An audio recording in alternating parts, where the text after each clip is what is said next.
Oke, baik. Assalamualaikum warahmatullahi wabarakatuh. Selamat pagi Ibu Vivit dan juga selamat pagi teman-teman semuanya.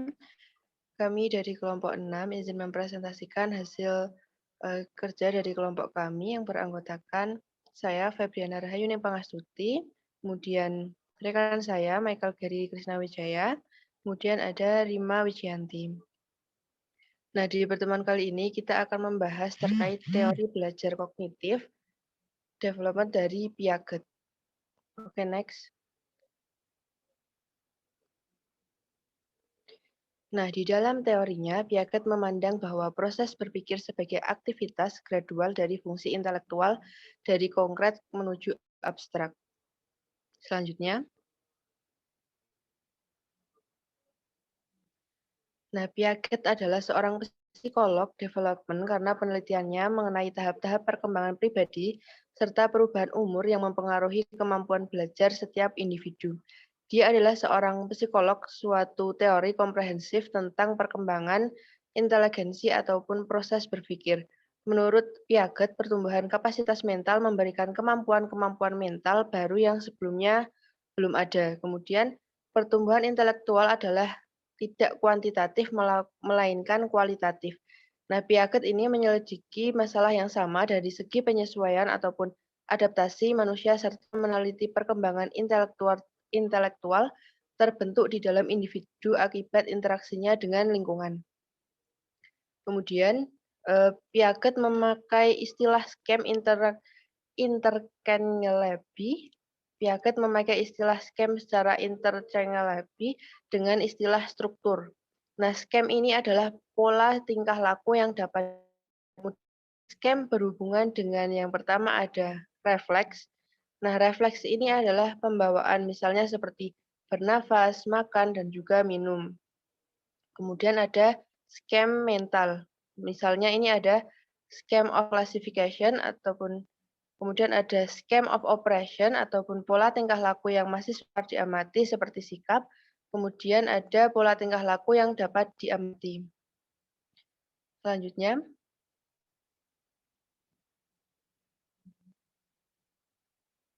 nah kemudian menurut Piaget ini inteligensi itu sendiri terdiri ada 3 aspek. Nah yang pertama ada struktur, isi, dan juga fungsi. Nah, struktur ini juga disebut sebagai skema seperti yang dikemukakan tadi. Kemudian ada isi ini disebut sebagai konten, yaitu pola tingkah laku spesifik terkala individu menghadapi suatu masalah. Kemudian ada fungsi. Fungsi ini disebut juga sebagai function yang berhubungan dengan seseorang mencapai kemajuan intelektual. Kemudian fungsi ini sendiri terdiri dari 2 macam fungsi varian, yaitu organisasi dan juga adaptasi. Nah, yang pertama ada organisasi. Nah, organisasi ini berupa kecakapan seseorang ataupun organisme dalam menyusun proses-proses fisik dan juga psikis dalam bentuk sistem-sistem yang koheren. Kemudian ada adaptasi. Adaptasi yaitu adaptasi setiap individu terhadap lingkungannya.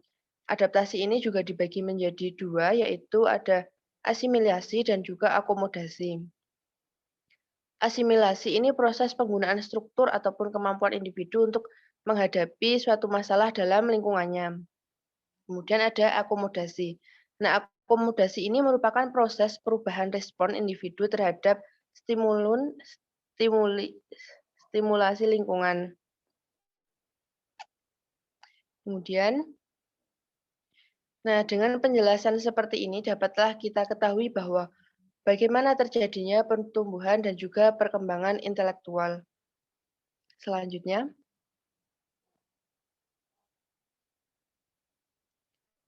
pertumbuhan intelektual ini terjadi karena adanya proses yang kontinu dari adanya equilibrium. Equilibrium, bila individu dapat menjaga adanya equilibrium ini, individu akan dapat mencapai tingkat perkembangan intelektual yang lebih tinggi. Kemudian pengaplikasiannya di dalam perkembangan kognitif tergantung pada akomodasi. Kepada siswa harus diberikan suatu area yang belum diketahui agar ia dapat belajar, karena ia tak dapat belajar dari apa yang telah diketahuinya saja. Ia tak dapat menggantungkan diri pada asimilasi. Dengan adanya area baru ini, siswa akan mengadakan usaha untuk dapat mengakomodasi. Nah, situasi area itulah yang akan mempermudah pertumbuhan kognitif dari siswa. Kemudian selanjutnya,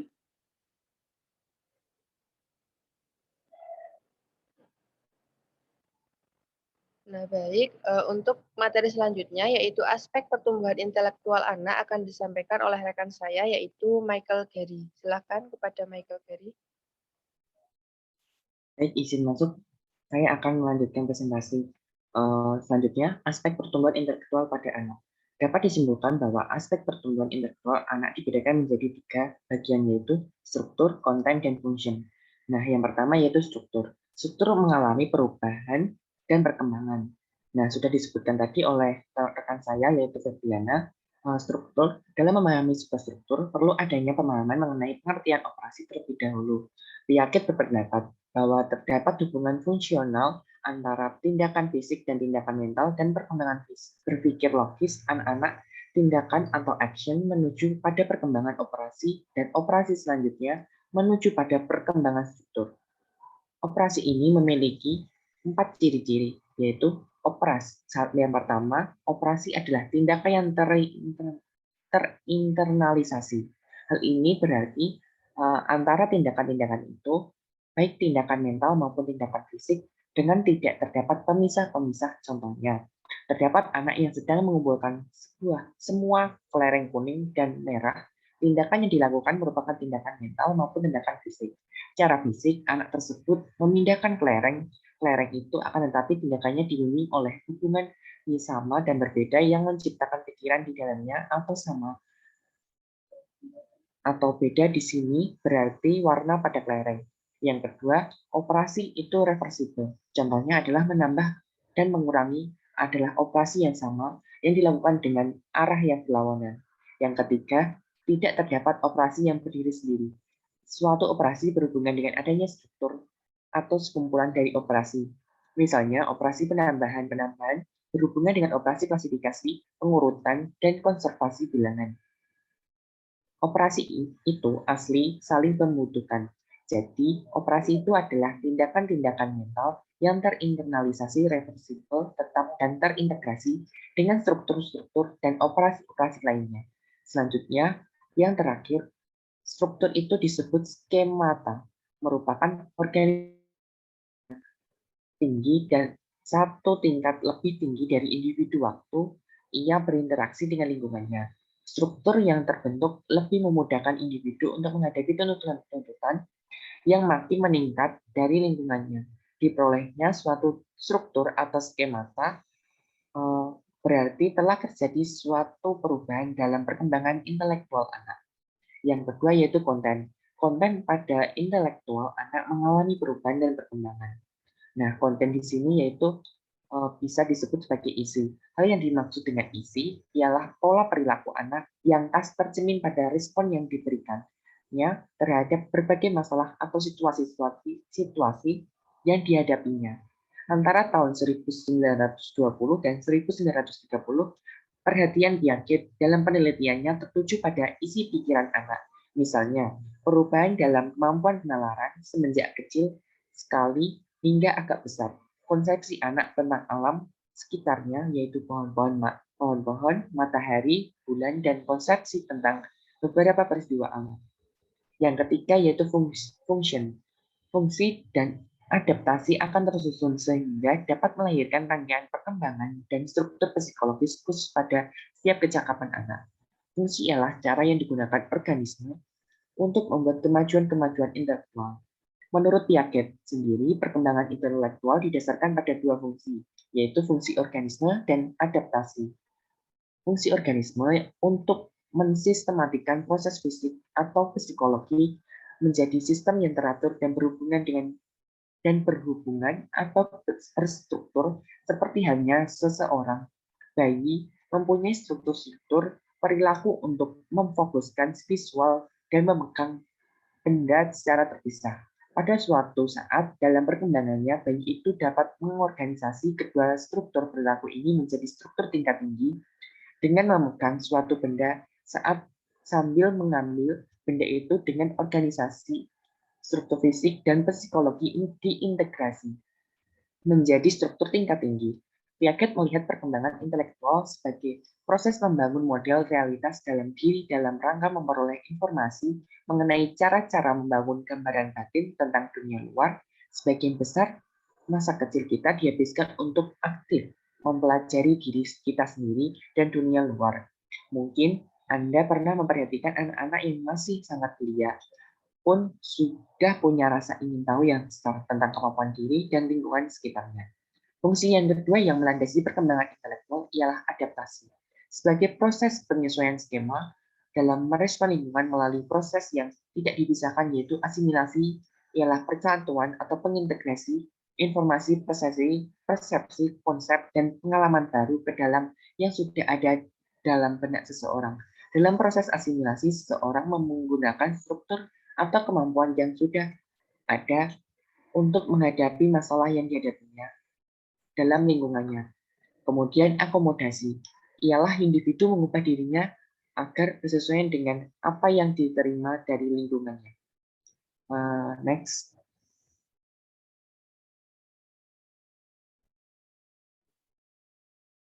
Kemudian tahap-tahap perkembangan. Nah, faktor yang mempengaruhi transmisi perkembangan anak yaitu ada 4. Yang pertama kematangan, yang kedua pengalaman fisik atau lingkungan, yang ketiga transmisi sosial, dan yang keempat equilibrium atau self-regulation. Next.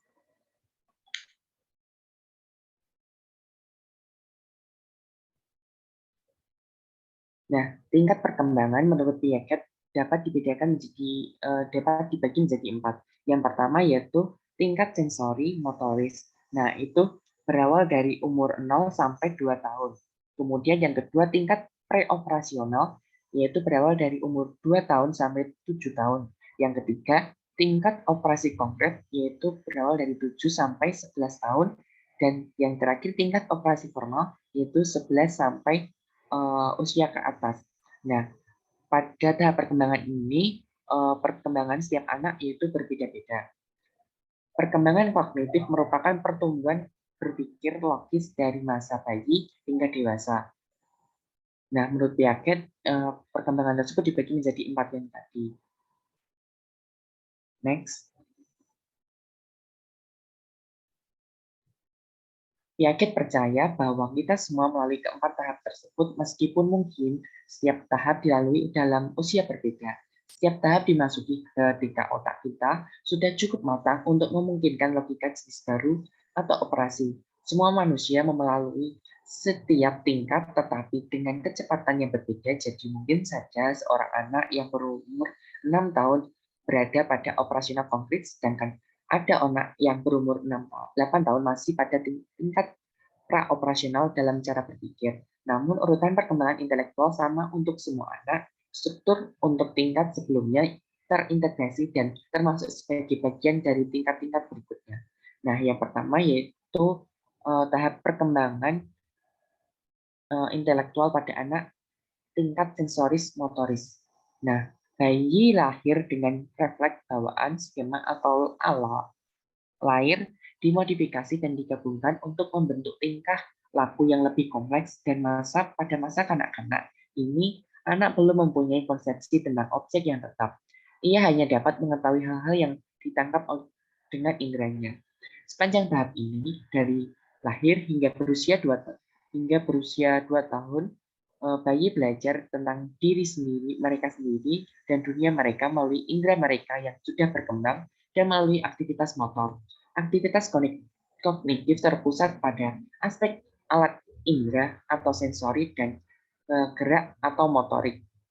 Artinya dalam peringkat ini anak hanya mampu melakukan pengenalan lingkungan dengan melalui alat inderanya dan pergerakannya. Keadaan ini merupakan dasar dari perkembangan kognitif. Selanjutnya, aktivitas sensori motor terbentuk melalui proses penyesuaian struktur fisik sebagai hasil dari interaksi dengan lingkungannya. Next.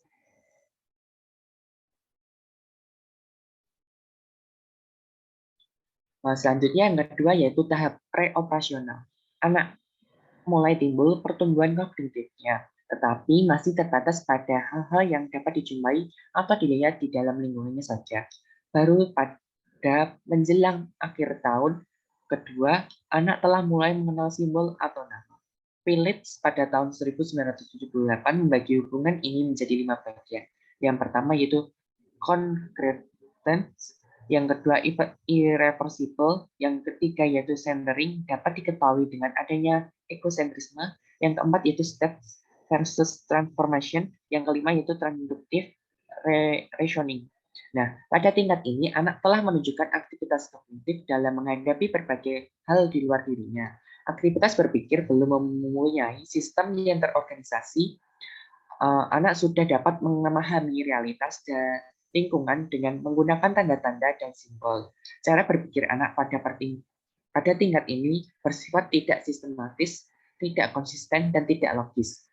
Hal ini ditandai dengan ciri yang pertama yaitu transductive reasoning, yaitu cara berpikir yang bukan induktif atau deduktif, tetapi tidak logis. Yang kedua, ketidakjelasan hubungan sebab akibat, yaitu anak mengenal hubungan sebab akibat secara tidak logis. Yang ketiga, yaitu animisme, yaitu menganggap bahwa semua benda itu hidup seperti dirinya. Yang keempat, artificialis, yaitu kepercayaan bahwa segala sesuatu di lingkungan itu mempunyai jiwa seperti manusia.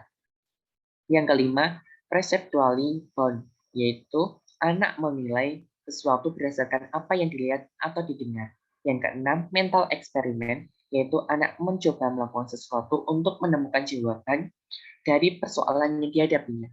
Yang ketujuh, centration, yaitu anak memusatkan perhatian kepada sesuatu ciri yang paling menarik dan mengabaikan ciri yang lainnya, seperti egocentrisme, yaitu anak melihat dunia lingkungannya menurut kehendak dirinya. Next.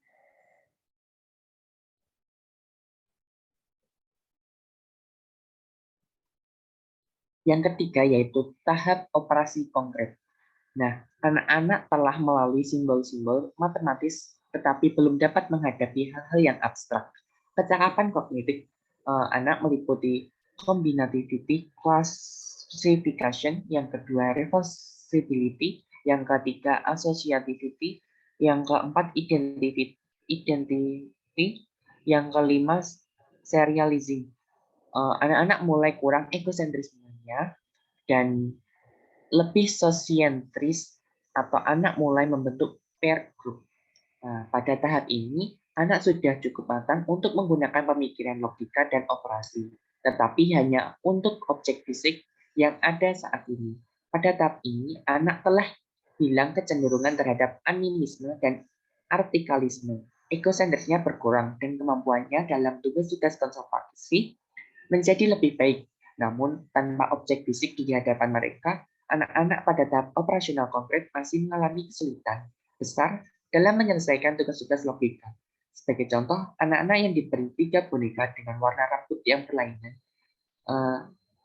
yang di sini dimisalkan sebagai Edith, Susan, dan Lily, tidak mengalami kesulitan untuk mengidentifikasi boneka yang berambut paling gelap. Namun ketika diberi pertanyaan, rambut Edith lebih terang dari rambut Susan, rambut Edith lebih gelap dari rambut Lily, rambut siapakah yang paling gelap?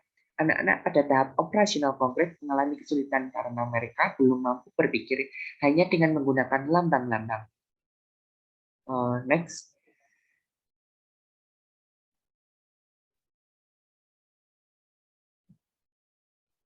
Yang keempat, yaitu tahap operasional formal. Anak-anak telah memiliki pemikiran yang abstrak pada bentuk-bentuk lebih kompleks, atau disebutkan dalam Flavel tahun 1963 memberikan ciri-ciri diantaranya sebagai berikut. Yang pertama yaitu pada pemikiran remaja adalah hipoteniko-deduktif, telah dapat membuat hipotesis-hipotesis dari sebuah permasalahan dan dapat memutuskan permasalahan itu secara tepat, akan tetapi anak kecil belum bisa membuat kesimpulan terkait apakah hipotesisnya ditolak atau diterima. Next. Yang kedua yaitu Periode proporsional tinggi. Remaja dapat memberikan statement atau proporsi berdasarkan data yang konkret, namun terkadang remaja berhadapan dengan proporsi yang bertentangan dengan fakta. Periode kombinatorial thinking jika remaja dapat mempertimbangkan mengenai pemecahan problem, maka remaja tersebut telah dapat memisahkan faktor-faktor yang menyangkut dirinya dan mengombinasi faktor-faktor tersebut. Nah, pada tahap ini timbul periode operasi baru. Periode ini anak dapat menggunakan operasi-operasi konkretnya untuk membentuk operasi yang lebih kompleks.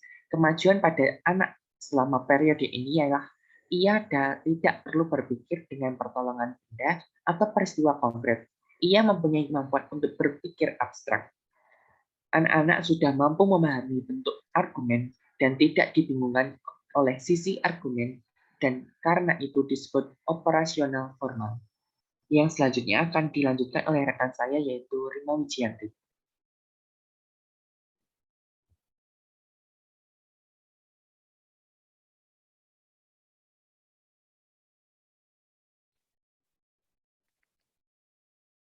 Baik, izin melanjutkan mengenai konsep belajar kognitif menurut Jerome Bruner.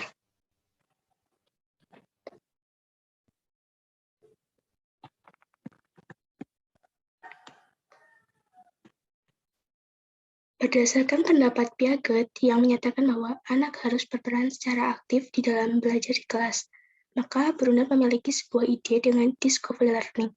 Nah, discovery learning ini itu di mana murid mengorganisasi bahan yang dipelajari dengan suatu bentuk akhir. Prosedur ini berbeda dengan reception learning atau expository teaching. Nah, di mana guru itu menerangkan semua informasi dan murid harus mempelajari semua bahan atau informasi tersebut. Kemudian, Bruner memiliki ide, kemudian ditulis dalam bukunya yaitu Process of Education. Dalam bukunya, ia mengemukakan pendapatnya bahwa mata pelajaran dapat diajarkan secara efektif dalam bentuk intelektual yang sesuai dengan tingkat perkembangan anak. Nah, pada tingkat permulaan pengajaran seharusnya diberikan melalui cara-cara yang bermakna dan makin meningkat ke arah yang abstrak. Nah, kemudian Bruner mendapatkan pertanyaan, bagaimana cara untuk mengembangkan program pengajaran yang lebih efektif bagi anak yang muda? Menurut Bruner, mengembangkan program pengajaran yang efektif untuk anak muda yaitu dengan mengorganisasikan metode penyajian bahan dengan cara di mana anak dapat mempelajari bahan itu yang sesuai dengan tingkat kemajuan anak. Nah, tingkat-tingkat kemajuan anak itu ada 3. Tingkat representasi sensori atau inaktif, kemudian tingkat representasi konkret atau ikonik, kemudian yang ketiga ada tingkat representasi abstrak atau simbolik.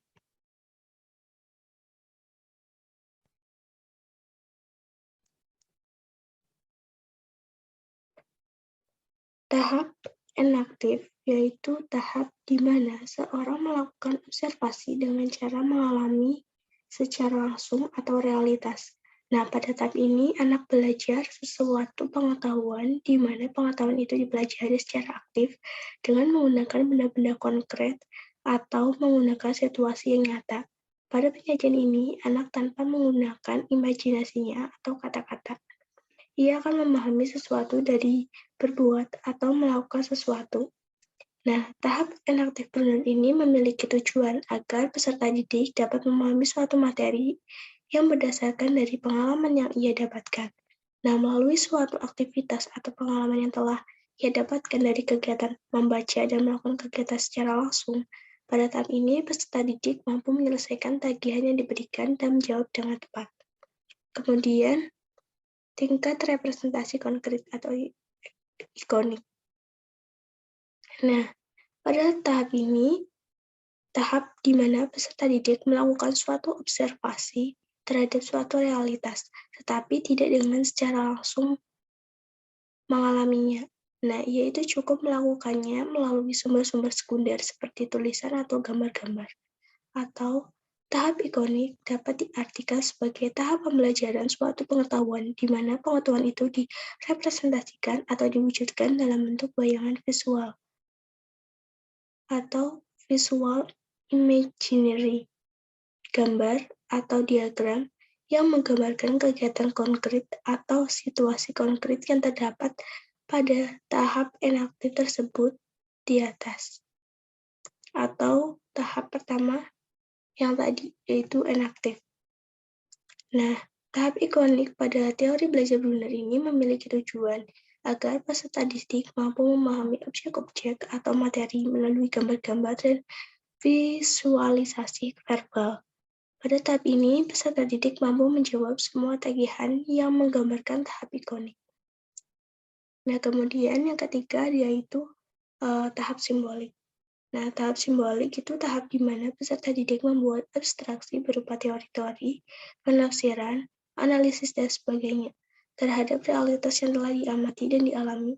Pada tahap simbolik ini, pembelajaran direpresentasikan dalam bentuk simbol-simbol abstrak, yaitu simbol-simbol arbiter, yang dimana berdasarkan kesepakatan orang-orang dalam bidang yang bersangkutan, baik simbol-simbol verbal,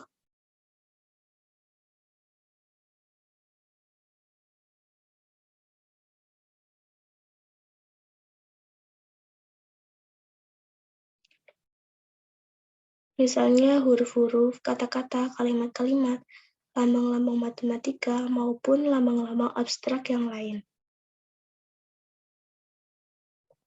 Nah, pada tahap simbolik ini, Brunner memiliki tujuan pembelajaran, yaitu peserta didik diharapkan mampu untuk mengabstraksi berupa teori-teori, penafsiran, analisis, dan sebagainya dari apa yang telah mereka amati. Nah, pada tahap ini, peserta didik mampu menjawab semua tagihan yang menggambarkan tahap simbolik. Nah, Brunner juga menyebutkan hendaknya guru harus memberikan kesempatan kepada muridnya untuk menjadi seorang problem solver, seorang scientist, historian, atau ahli matematika, dan membiarkan murid menemukan arti bagi diri mereka sendiri dan menemukan mereka untuk mempelajari konsep-konsep di dalam bahasa yang dimengerti mereka.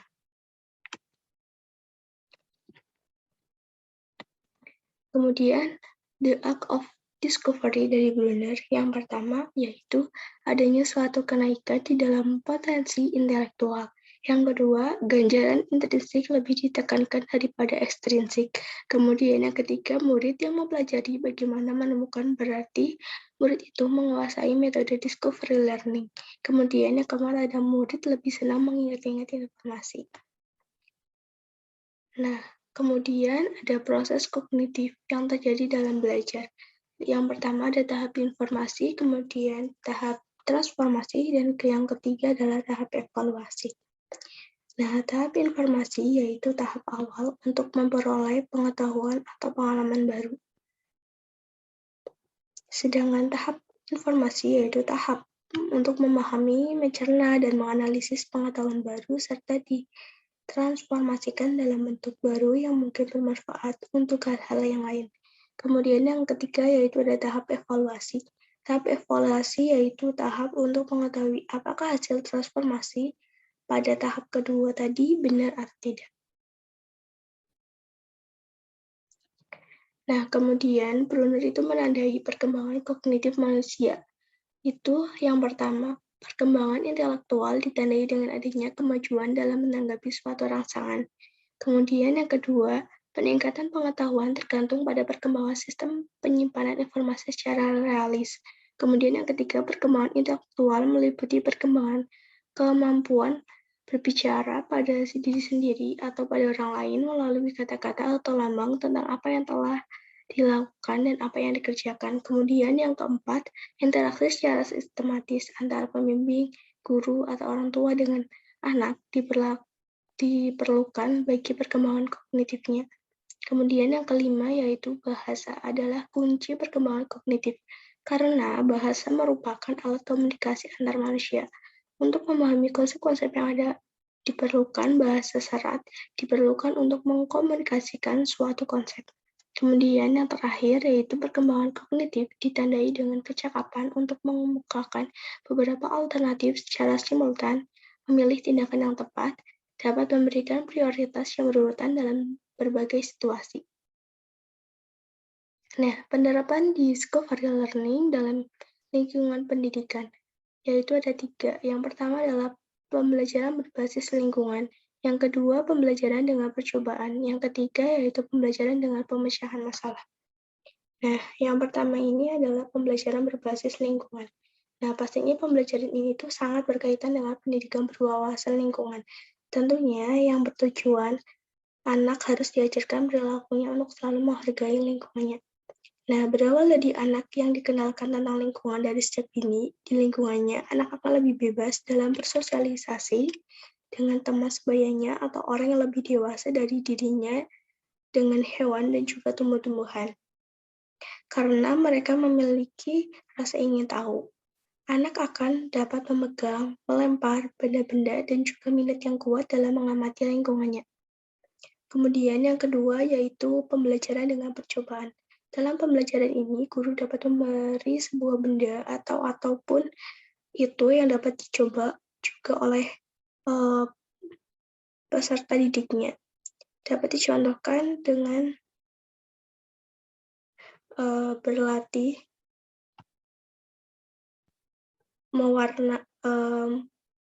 mencampurkan warna yang bisa digunakan dengan krayon dan bisa dengan cat sederhana atau bisa juga dengan pewarna makanan.